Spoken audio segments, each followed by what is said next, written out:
Welcome to We Are Case, the podcast by the Case Alumni Association, where we explore the stories of those who are thinking in the Case tradition. From groundbreaking research to transformative careers, we feature the inspiring alumni, faculty, staff, and students of the Case School of Engineering and Mathematics and Applied Sciences. Each episode dives deep into the journeys of those shaping the future, whether they're on campus, leading industries, or even redefining what it means to retire. It's all about innovation, perseverance, and the creative ways our community is making an impact. We Are Case is produced by Abby Murphy, the Director of Digital Content and Design for the Case Alumni Association, and hosted by Robert Smith, the Director of Communications for the Case Alumni Association. Hello, everybody, and welcome to the debut episode of We Are Case, a new podcast from the Case Alumni Association. On this show, we plan to introduce you to the researchers, innovators, and change agents at the Case School of Engineering. We Are Case is inspired by a new force on campus, the Interdisciplinary Science and Engineering Building, now rising on Case Quad. ICIB, as we call it, is expected to launch a new era of research and discovery at Case Western Reserve University. But first, we have to build it. That's where today's guest comes in. Nick Christe is the man with the plan. We like long titles in academia, and I'm going to read his. Assistant Vice President of Construction, Campus Planning, and Facilities Management. In other words, he oversees construction on campus. He's orchestrating the biggest building project in years. He's the maestro of ICIB. Nick, welcome to the show. Thanks, Bob. Glad to be here. All right, so tell us about this project. What are you building at Case Quad? All right, well, we are building the Interdisciplinary Science and Engineering Building. It is a 189,000 square foot building housing research.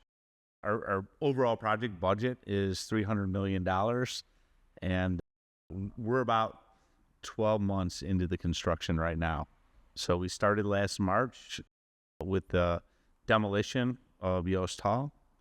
We did our enabling work, which there was quite a bit of make-ready work to enable us to take down the building. Many utilities were routed through Yost Hall. We had steam lines and everything from water lines and everything else. So those had to be rerouted through the quad. Once we removed Yost, we started our foundation system.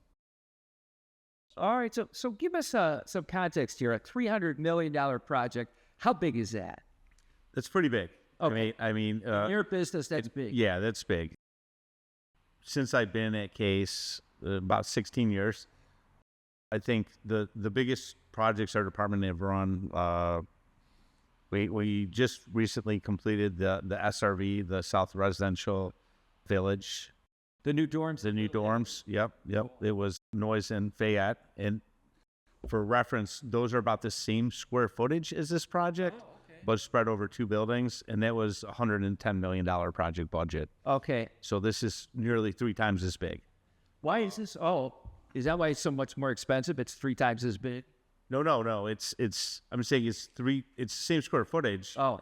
It's 3 times the cost. It's because to build a research building, the square foot cost is a lot more than a residence hall. How come? It's more intensive. We have more HVAC requirements. We have different laboratory requirements, gases, electrical requirements. Okay. Tighter temperature controls, humidity controls. Okay. It's just a different type of building. Okay. So I know that overall it's about 200,000 square feet. Yeah. Under it's 189,000 square feet approximately. Okay. And it looks like it's going to fit nicely into the skyline. It'll be about the size of Wickenden, a little lower than Crawford, if I'm looking at it from the street. It should be lower than Crawford, higher than Wickenden. It'll fit in nicely. We did some early studies on the quad to make sure it fit. Okay. And then we're providing connectivity with the community with a new gateway to campus from the MLK side. It's going to be much more inviting. A greenway, switchback, ADA accessible up to the quad. That's an interesting feature of the project. Talk a little about that, the Veal Gateway. Yeah, it is going to be handicap accessible with switchback with a stairwell from MLK right up to the quad. So a new entrance to campus. New entrance to campus, correct. Between ISIB and Tomlinson. Exactly. Yeah. Okay, cool. And we're going to provide snow melt, so in the winter we won't have to shovel or plow it. All right. It'll be a clear free access. Okay, this isn't going to be another elephant stairs, is it? Because our students. No. All right. No, this is going to be. Our alumni still have nightmares about the South Campus. Yeah. Okay. So, Nick, tell us where you are in the project right now. About how far along are you, and what goes on in this phase? All right. So right now we're erecting our steel. So we're putting that together. This is essentially the frame of the building. It's going to support, all the floor slabs, the slab on metal deck. We're going to hang our unitized curtain wall off of it. It's the first major milestone in any construction project is when you top out the steel. The steel topping out right now is scheduled for early April, so right around the corner. Okay. And that's one of our big milestones. I think you can probably see on the wall behind us, we have our milestone tracker. So we're moving right along. So how do you celebrate the topping out, or do you? Traditionally the contractors on site do a celebration, and they'll typically, when they set the last beam, maybe a ceremonial beam, they'll gather and have a pizza party. Okay. There's other things that go along with it, but it's to celebrate accomplishing the first major milestone of our project. Well, they put a tree on top? They typically will put a flag and a tree on top. We did a little different approach here. We, as part of the groundbreaking, we had our ceremonial beam signed as part of that. So we're doing a little bit different. First white team, and I see it's already been placed in the building. It's on the quad. Yeah, visible from the quad. So okay, we picked that location so that when people walk by, they can see that they signed it. Okay. Yeah. Or wish they did. Yeah. Yeah. Oh, but you're not going to put the tree? We were going to take... We might put a tree. Okay. Yeah. We did like a tree. Yeah. Well, okay. For you, we'll do a tree. All right. Okay. So that'll be early April, so it's moving right along. Yeah. And going back to the overall schedule, so our completion date is scheduled for October of 2026. We are about 12 months into construction, and we have about 19 months to go. Okay. So yeah, we're moving right along. Are you on time? Yeah, we're on time. Cool. Yeah. I mean, the weather hasn't been great. I'm a little surprised to see how they work right through winter. Yeah. Actually, our schedule aligns really nicely with winter, so we should. Nicely. If I was one of the workers, I don't know if I'd say that. Well, there's material constraints. So a lot of materials that we use on a construction project have a temperature limit. So if it's under 40 degrees, you might not be able to caulk. If it's under 15 degrees, you might not be able to put spray out fireproofing on a beam or a column. Okay. So there's temperature constraints for materials that we take into consideration when scheduling the work. Yeah. Okay. So I should tell our listeners that myself and our producer, Abby Murphy, we are in the windows right next to the project, and so we're watching this happening. I can't believe the weather these guys work in. Is there like a limit to what a temperature limit? They're out there. It's under 20 degrees. Yeah. There's limits. The crane won't operate. The tower crane will not operate under 5 degrees. So we have mechanical limits. The guys take more breaks. Okay. In our contracts too, we have weather limits, like X amount of precipitation, temperature limits. Oh, is there? Okay. Yeah. I figured it. And wind? Because, I mean...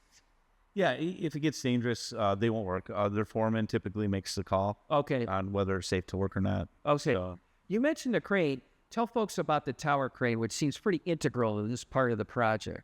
Yeah, we were super excited that we got a tower crane on the project. It's been a while. How big is that? How big is it? Yes. I don't know, but it's 25 feet taller than the building will be. Okay. So we did some early evaluations on whether or not to use crawler cranes with tracks and, bring them in and out and move them around the building pad. But I think the tower crane was the best option, especially since we're building over the Doan Creek, which is actually in the culvert right through the job site. So we had to be careful with the loading and the weight limits. Okay. So having a stationary crane really worked to our benefit. Yeah, I know the setting is one of the challenges. We'll get into that in a minute. But I want to ask you first, Nick, so tell us, who's involved? Like, how many contractors and trades are at work on the site right now? There's a lot of trades involved in an overall project. Right now, we've got about 55 to 68 workers per day. They're split between steel workers, concrete, and other MEP trades, so mechanical, electrical, plumbing, doing roughing and underground. We're also collaborating with our local utility company, the medical center company. They have a contractor on site prepping to bring the steam and electric services to the building. And that work is happening within the job site, within the fenced area. And after commencement, we'll actually start letting them work out on the quad to tie in their utilities to the main feeds. Okay. So overall, how many different trades, how many different specialties are involved in a project like this? You've already mentioned several. Yeah, I don't have the exact quantity, but it's probably going to be north of 20 different construction companies, subcontractors, suppliers. And it may be, once we get into, second tier, third tier, it may be many, many more than that. Okay. To me, the unprofessional eye, just looks like a beehive. So is there someone who understands what everybody is doing? Is that you? I understand what like the first layer of contractors are doing, and we have a whole trailer filled with people from Discovery Builders joint venture, which is made up of Turner Construction, aka Next Gen, and Adrian Maldonado and Associates. We have a project manager, project executive. We have project superintendent. Okay. We have an MEP superintendent. Okay. We have trade superintendents. We have financial folks. Okay. We have interns. So we have an intern from Case Engineering out here right now. Cool. So yeah, we have a whole trailer, and you're in the trailer, and you know how big it is. Yeah, I bet you we are coming to you from the construction trailer. We're in the conference room, and it's huge. Yeah. We have our weekly OAC meetings in here. That's the owner, architect, contractor meeting. They have subcontractor meetings without us. Okay. That's where they really talk about the details of exactly what's going on. They have BIM coordination meetings, building information modeling meetings to do clash detection, where they do a 3D visual representation of all of the mechanical, electrical, and plumbing devices, fire protection, to make sure that they all fit before they build it. And that's with all the trades. They're participating in a lean building process. So basically, whole planning sessions, making sure materials are delivered just in time. Yeah. I noticed that. Boy, trucks pull up every day and they're unloaded and the stuff's rising in the air. Yeah. It's an intense process. We keep constraint logs. Everyone's watching the turnaround time on the submittals. The approval process for every single item that goes in the building goes through a review process by the architect, the engineers. We have staff in our facilities department that review many of the items that are going to go in to make sure that they're compliant with our university standards. So let's go back to the beginning. What special challenges did you face with this building, a project of this size, in this space? All right. So I think some of our biggest challenges are due to the location. I mean, we're kind of landlocked against the quad and a very busy street. We have a significant grade change from the quad level to the MLK level. So that being said, we used a couple interesting techniques. We want to keep the construction to a minimum on the quad. We don't want to disrupt campus life, students, the day-to-day operations. So we've designed it, the logistics plan, to keep all the trailers, all the personnel down at the lower level. We put in what they call a cattle chute. So we've got a street obstruction permit from the city to take up a lane on MLK, and we bring all of our materials in. So So that was the first challenge, is just the site logistics. And we're on the former parking lot behind Yost Hall. Yeah, it was 1B. Yeah, Okay. parking lot 1B. And for those of us familiar with the parking system, the second challenge is of course the grade change. We implemented an ERS wall system, so that's an earth retention system. So when we put in our retaining wall, it's actually the permanent wall. That was a major time saver on the project. Instead of building a temporary wall and then coming in and building another wall and backfilling it, we did it one time. So there's a highly efficient way to solve that challenge. Another challenge is that the Doan Creek is routed through a culvert pipe through our parking area, and it's right next to the building. So we had to figure out a way, as I talked about with the tower crane, to mitigate the risk of weight on top of that. That being said, we're technically in a flood zone, so there were additional approvals from the city and county level, the city of Cleveland zoning, the regional Cuyahoga County Regional Sewer District was involved with that, and we had to take extra precautions during design to make sure that the ground floor, the building pad, was elevated and raised above the floodplain. Okay. The loading dock is slightly lower, so the loading dock is built with flood-proof doors, and Okay. we did make considerations for that area as well. Okay. And it looks like you're also building tunnels, so this building is connected to other buildings on the quad? Yeah. Our goal, we weren't sure if we were going to be able to do it earlier, but the goal was to create a pathway all the way from Crawford to Nord. Wow. So this building will accomplish that. We are going to attach to Wickenden on the Wickenden third floor of the quad level. And to Tomlinson, we're going to do an underground connector that will tie right into the cafe space. So we'll be able to go through the cafe over to Crawford.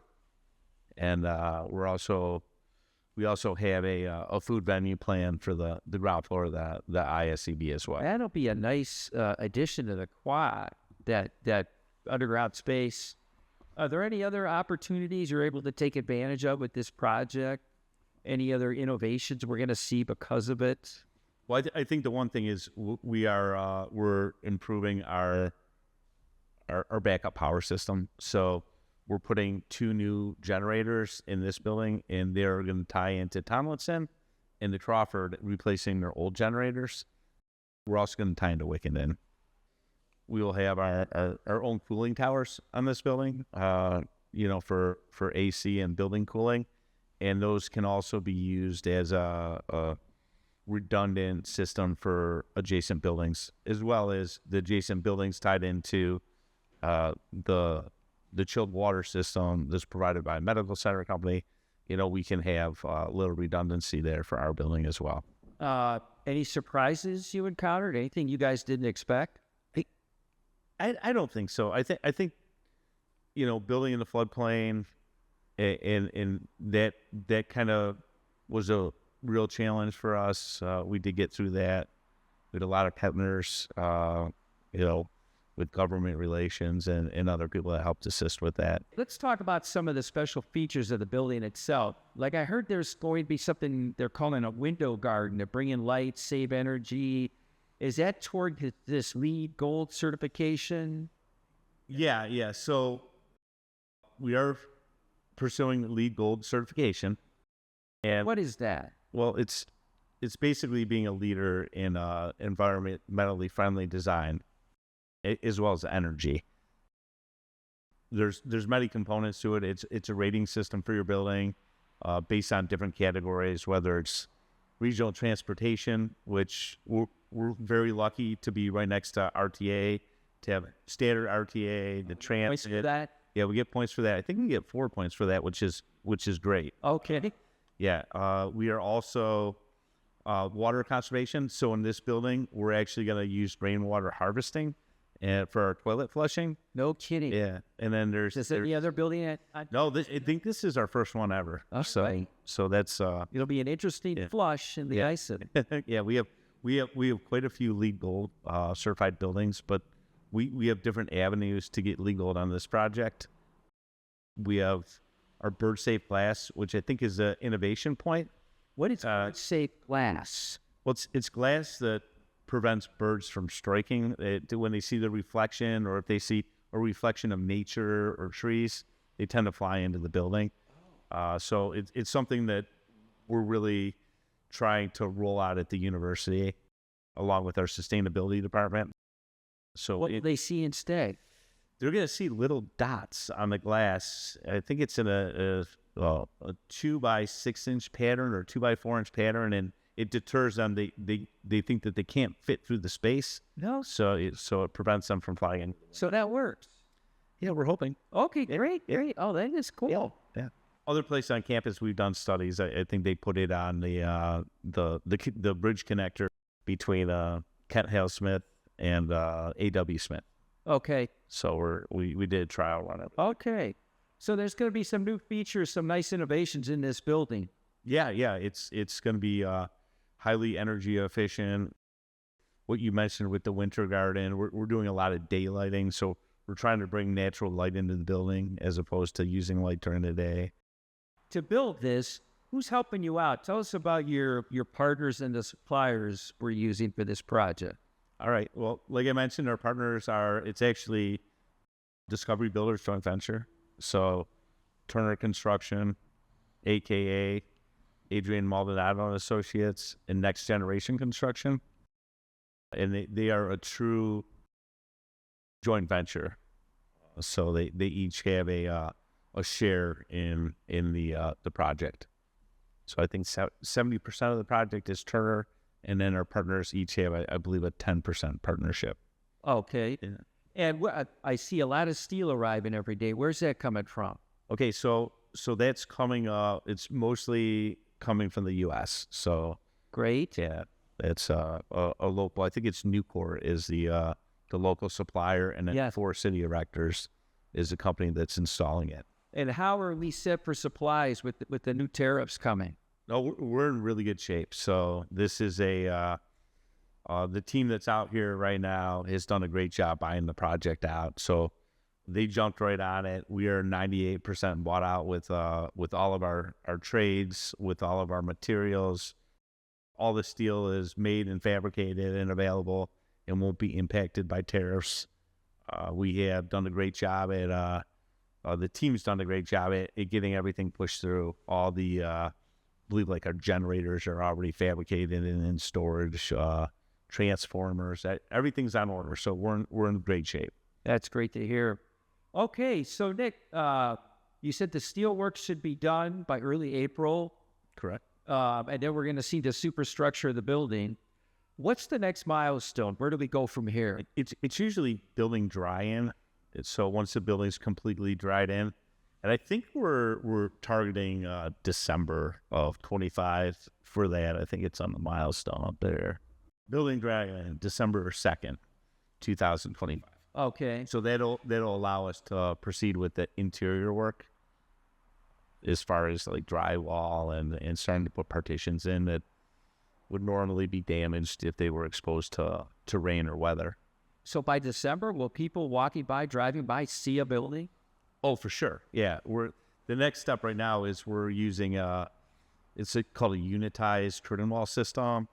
As opposed to stick building it, this is all built off site, and it's brought in. It's an amazing system. It's all the components self-seal and interlock. So our engineering listeners would love it. It's truly prefabricated, and it's going to save us all kinds of labor in the field. Is that new stuff? But it's not new technology, but it's definitely new to us. This is the first time I've ever used it. Okay. Yeah, there's several new technologies on the project. First, we used the ERS, the earth retention system, that helped us keep momentum going out of the foundations. The second was the steel erection, the steel fabrication. We're using what's called a side plate technology. So the instead of welding everything in the field everything's welded in the shop and brought out, and the molding connections are then bolted. So that's saving. They're telling me it's 8 times faster in the field to erect the building to do this process. And then, of course, we just talked about the unitized curtain wall system, which is prefabricated, and that'll go together really quickly. It's self-sealing, interlocking, and it's hung off of the building structure. We're doing a lot of prefabrication as well. We are prefabricating many of the utility chases above the ceiling and corridors. This has been an industry practice for the past decade, where you have a lot of utilities that require a lot of coordination. They'll build it in the shop, bring it out, and lift it up into the corridor. Plumbing fixtures, a lot of the roughing for that is also pre-assembled and brought out to the job site. So it saves a lot of time on field work. You get a lot. It sounds like an exciting project, and thanks for sharing it with us so early in the job. I know we'll be checking back with you. That's going to finish up our debut episode of We Are Case. We thank you for joining us, and Nick Christe, the maestro of ISIB, coming to you from Case Western Reserve University, where our motto is, think beyond the possible. And that concludes this episode of We Are Case. Thank you for listening. You can find more stories about the CASE innovators who are helping shape the future on our website, casealumni.org, where you will be able to find all episodes of this podcast. We hope you tune in next time for another episode of We Are Case. In the meantime, keep thinking beyond the possible.